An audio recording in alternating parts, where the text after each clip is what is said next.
நாம் பரலோகம் சென்றால் நம்முடைய நாமம் மகிமைப்படும், தேவனுடைய நாமம் நம்மை மகிமைப்படுத்தும். ஒவ்வொரு நாளும் உங்களை பாதுகாக்கிற இயேசுவை விசுவாசிங்கள், அப்பொழுது நீங்கள் ரட்சிக்கப்படுவீர்கள். இதோ பாவம் செய்வதனால் நாம் நரகத்திற்கு தள்ளப்படுவோம். இதோ நன்மை செய்தால் மேன்மை உண்டு, தீமை செய்தால் பாவம் வாசற்படியிலே படுத்து கொண்டிருக்கும் என்று வேதம் சொல்கிறது. ஒவ்வொரு நாளும் நன்மை செய்து இயேசுவினிடத்தில் நாம் வரும்பொழுது இயேசு நமக்கு சமாதானத்தை கொடுப்பார். இயேசு வந்தால் மாத்திரமே நம்மளால் நன்மை செய்ய முடியும். இயேசு இல்லை என்றால் நாம் நன்மை செய்ய முடியாது. பாவத்தில் வீழ்ந்திருப்போம். நாம் செய்கிற தர்ம காரியங்கள் நம்மை பரலோகத்திற்கு கொண்டு செல்லாது. நாம் செய்கிற புண்ணிய காரியங்கள் நம்மை பரலோகத்திற்கு கொண்டு செல்லாது. இயேசு கிறிஸ்துவின் ரத்தம் நம் பாவங்களை கழுவி நம்மை சுத்தப்படுத்தினால் ஒழிய நாம் பரலோகம் செல்ல முடியாது. இயேசுவே பரலோகத்தின் வாசலாக இருக்கிறார். என்னை விசுவாசிக்கிறவன் உள்ளும் புறமும் சென்று நல்ல மேய்ச்சலை கண்டறிவான் என்று இரட்சகராக இயேசு கிறிஸ்து இந்த காலவேளையிலே கூறுகிறார். பிரியமான சகோதரனே சகோதரி, இந்த காலவேளையிலே இயேசு உங்கள் இதயமாகிய கதவை தட்டுகிறார்.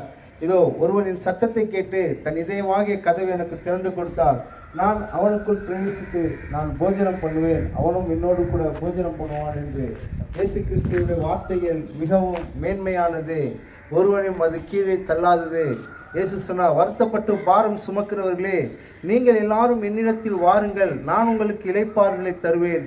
நான் சாந்தமும் மனத்தாழ்மையும் உள்ள தேவன், என்னிடத்தில் வந்து கற்றுக்கொள்ளுங்கள், என்னுடைய சுமை லகுவாயும் என்னுடைய நுகம் மெதுவாய் இருக்கும் என்று. இதோ நாம் பாரமான பாவத்தை சுமக்கிறோம், ஆனால் இயேசு கிறிஸ்துடைய வார்த்தை நாம் உள்ளத்தில் ஏற்றுக்கொண்டால் நம் பாவ பாரங்கள் நம்மை விட்டு விலகும். கர்த்தர் மேல் உன் பாரத்தை வைத்து விடு, அவர் உன்னை தாங்கி ஆதரிப்பார். ஒரு நாள் உன்னை அவர் கைவிடவே மாட்டார். சகோதரனே சகோதரியே, இந்த நாளிலும் உள்ளத்தை இயேசுக்கு ஒப்புக்கொடு, அப்பொழுது ரட்சிக்கப்படுவாய். முதலாம் தரம் இயேசு வந்தார், அநேகருடைய பாவங்களை தான் சுமக்கும்படியாய் சுமந்தார். இதோ பாவம் மன்னிப்புக்கென்று ஒரு நிச்சயத்தை இயேசு கொடுத்து போனார். இதோ அவர் விசுவாசிக்கிறவன் ரட்சிக்கப்படுவான் என்று அவர் எழுதி வைத்து போனார். இந்த நாளிலும் சகோதரனே, மீண்டுமா இரண்டாம் தரம் இயேசு வரப்போகிறார். அவர் இரக்கமுள்ள தேவனாய் இருந்தாலும் இரண்டாம் தரம் வரப்போகிறவர் நீதியுள்ள நியாயாதிபதியாய் இந்த பூமியை நியாயம் தீர்க்க வரப்போகிறார். பாவம் செய்கிற ஆத்துமாவை அவர் நரகத்திலே தள்ளவும், இதோ அவரை விசுவாசிக்கிறவர்களை பரலோகத்தில் சேர்க்கவும் இரண்டாம் தரம் இயேசு வரப்போகிறார்.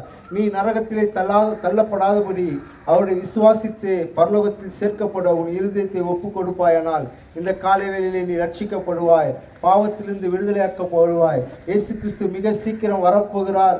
அதற்கான அடையாளங்கள் இந்த பூமியிலே தீவிரமாய் நடந்து கொண்டிருக்கிறது. கொள்ளை நோய்களும் பஞ்சங்களும் பூமி அதிர்ச்சிகளும் இதோ யுத்தங்களின் செய்திகளும் கேட்டுக்கொண்டிருக்கிறீர்கள். கடைசி நாட்களில் அநேகருடைய அன்பு தணிந்து போகும் என்று வேதத்திலே எழுதியிருக்கிறது. அந்த வார்த்தையின்படி இப்பொழுது நடந்து கொண்டிருக்கிறது. பிள்ளைகள் எழும்பி பெற்றோர்களை கொலை செய்கிறார்கள், பெற்றோர் எழும்பி பிள்ளைகளை கொலை செய்கிறார்கள், தாய் தன் மகனை கொலை செய்கிறார், பெற்ற தாய் தன் பிள்ளைகளை குப்பை தொட்டியில் வீசி செல்லுகிறார்.